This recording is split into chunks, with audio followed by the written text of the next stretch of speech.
Hello and welcome to In the Kitchen with Matt. I am your host, Matt Taylor. Today I'm going to show you how to make homemade pumpkin puree. Oh yeah. I have several pumpkin related recipes here on my channel that you can check out if you like. Pumpkin pie, pumpkin bread, pumpkin cookies, pumpkin mousse, and the list goes on and on. And most of the time I'll use canned pumpkin. However, it's really easy to make at home.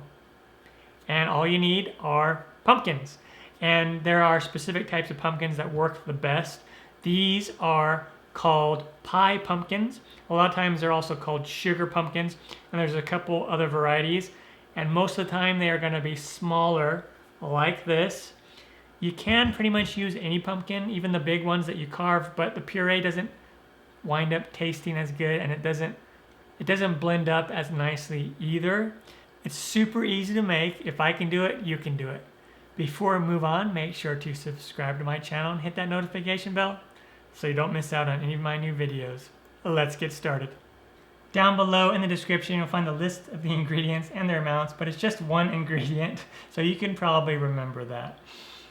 So to begin, what I did is I washed and dried these pumpkins. Once again, this is called a pie pumpkin.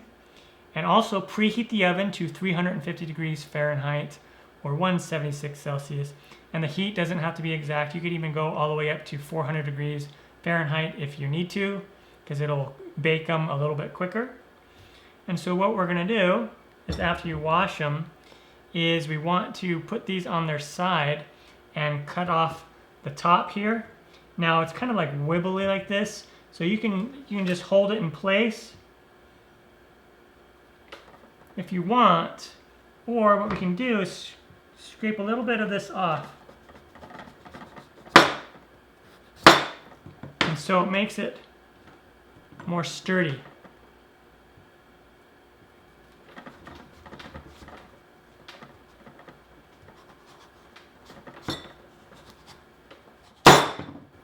All right, there we go. And now what we'll do is we'll just cut this in half. I'm just turn it over like this, so it's a little easier. And then we'll just cut down on this and go right through the middle.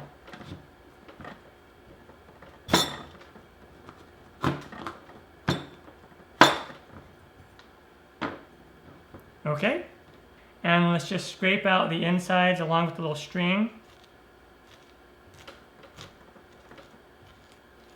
And then save those seeds, and you could do roasted pumpkin seeds. I have a recipe for that here on my channel that you can check out. Up there in the corner, there's a little eye. You could click on that and find that recipe. Once you have the inside of the pumpkins clean, what we'll do, we'll take a sheet pan and we'll put these skin side up. And then we will bake these in the oven for 45 minutes to an hour until when you poke it with a fork on all sides, the fork goes in super, so they call it fork tender, like it just goes in really easy. And that's how you can tell that it's done. So on to that step. All right, and then when it comes out of the oven, it'll look something like this. And the skin is gonna have changed colors to like a dark orangish brownish color. And again, if you come in here with a fork, it's going to be very, very soft. See how soft that is? Very, very soft. Anywhere you poke, it should be soft. And now what we'll do is we'll just let this sit and cool so we can handle it and peel off that skin. Once it cools enough to where you can handle it, we can come in here and start peeling away the skin, or you can also just turn it over and just scoop it out. So let's just peel this skin away, using clean hands, of course. Always use clean hands whenever you handle food. Go ahead and skin the rest of those. I feel like peeling it, you get a lot more of it. And when you scoop it, it feels like you can kind of leave some of it on there, but peeling, like that whole piece almost came right off. And now what I'll do is I'm just going to come in here with the knife and just go down a little bit. I'm not going to put any pressure on it. I don't want to cut my silicone mat at all. And you can use a parchment paper. You don't have to use silicone mat. I'm just going to cut these up into little chunks. It's so soft that it'll just cut through it really easy. And now we want to blend this up into a puree, and I'm just using my food processor. You could also use a blender, and if you don't have either of those, you could use like a fork. It'll take a little bit more time and be more difficult, but you could just use a fork and do it by hand. Or you could use something like a potato masher, and depending on how big your food processor is and how much pumpkin you do, you might have to do this in stages. So I have that in there, and then just put on the top, and then we're gonna just blend this for a couple minutes until nice and smooth.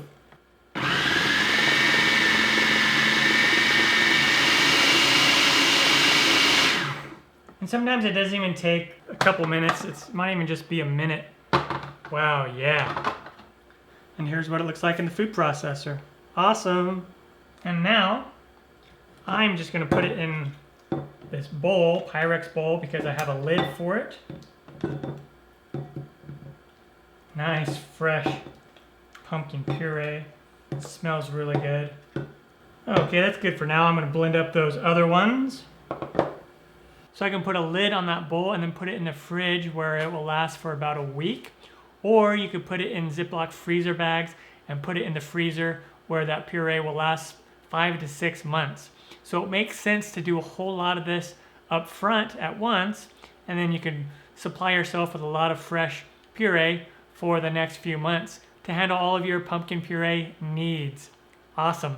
Now this video could be done right now, but I know those of you watching want to see me use this puree right now in a recipe, so I'm going to use it in my pumpkin bread recipe. All right, I measured out about 2 cups of this fresh pumpkin puree, which is right around the same amount that comes in one of those 15-ounce cans. I'm going to set this aside for now. I'm going to preheat the oven to 320 degrees Fahrenheit. And I'm just going to breeze through this recipe because I already have a full video on this. This is just like a bonus. All right. For my dry ingredients, I have 2 cups of flour, 1 teaspoon of baking soda, 1/2 teaspoon of baking powder, 1/2 teaspoon of salt, 1 teaspoon of cinnamon, 1 teaspoon of ground nutmeg, and 1 teaspoon of ground cloves. Now I'm just going to whisk these all together. Excellent. And in a large bowl, 3/4 cup of butter, softened or melted, and 2 cups of white granulated sugar. And then with the whisk, we're going to cream these. And normally I use a mixer, but I'm just going to do this by hand. 2 large eggs.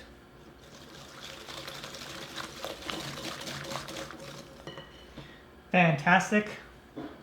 And the star of the dish, that fresh pumpkin puree that I just made. With a good whisk. And now I'm going to just start pouring in the dry ingredients, about 1/3 of it at a time. I'm going to just start with the whisk and then move over to a spoon. Just until incorporated like that. All right. And I have 2 4x8 pans, and I greased them with shortening and then put flour in it and tapped it all around. And I'm going to fill these up about halfway. Okay, and I'm just going to spread out the top a little bit on both of these. It's about even. And I'm going to bake them in the oven, side by side, middle rack, for 50 minutes to 65 minutes until when you poke it with the toothpick comes out clean. And when they come out of the oven, they will look something like this. Just let them cool in the pan for about 5 minutes or so. And then we can come in here and just flip it over. It'll come right out because we greased and floured those pans. And then just let them cool on a wire rack completely before diving into them. Oh yeah. And now I'll cut into this. Oh yeah. Awesome. Pumpkin bread. So good. And that is how you make pumpkin puree at home to replace the canned pumpkin that you buy at the store. Really easy to do. If I can do it, you can do it. I'm Matt Taylor. This has been another episode of In the Kitchen with Matt. Thank you for joining me. As always, if you have any questions, comments, or requests, put them down below and I'll get back to you as soon as I can. Thumbs up, down the corner, push it. Don't forget to subscribe to my channel and check out my other videos. Take care. Time for me to dive into this pumpkin bread. Oh yeah. Oh yeah.